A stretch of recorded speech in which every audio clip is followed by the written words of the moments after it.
Hello friends, आज मी तुमच्यासोबत sabudana वड्याची recipe share करणार आहे। त्यासाठी मी 2 वाटी साबुदाणे भिजत घातलेले 5 ते 6 तास। साबुदाणे छान भिजून झालेले आहेत। आता यात मी 3 उकडलेल्या बटाट्यांचा किस ॲड करणार आहे।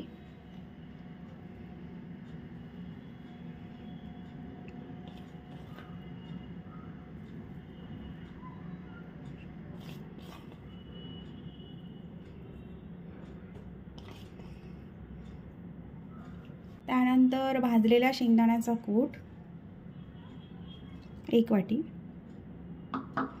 त्यानंतर थोडीशी कोथिंबीर,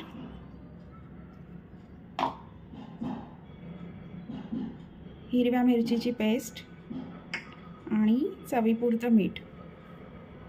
आता आपण हे छान एकत्र करून मळून घेऊया। सो फ्रेंड्स, अशा पद्धतीने माझं साबुदाणा वड्यांचं सारण मिक्स करून झालेलं आहे। आता आपण ह्याचे छोटे छोटे वडे करून घेऊयात। आपले साबुदाणा वडे तयार आहेत। आता आपण ह्यांना डीप फ्राय करूया।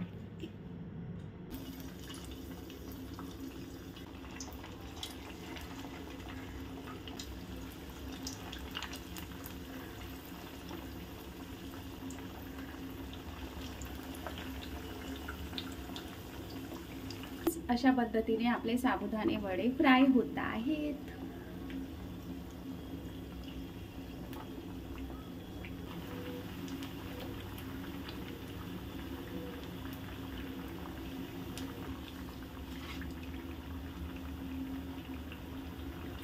सो फ्रेंड्स, अशा पद्धतीने आपले साबुदाणा वडे रेडी झालेले आहेत।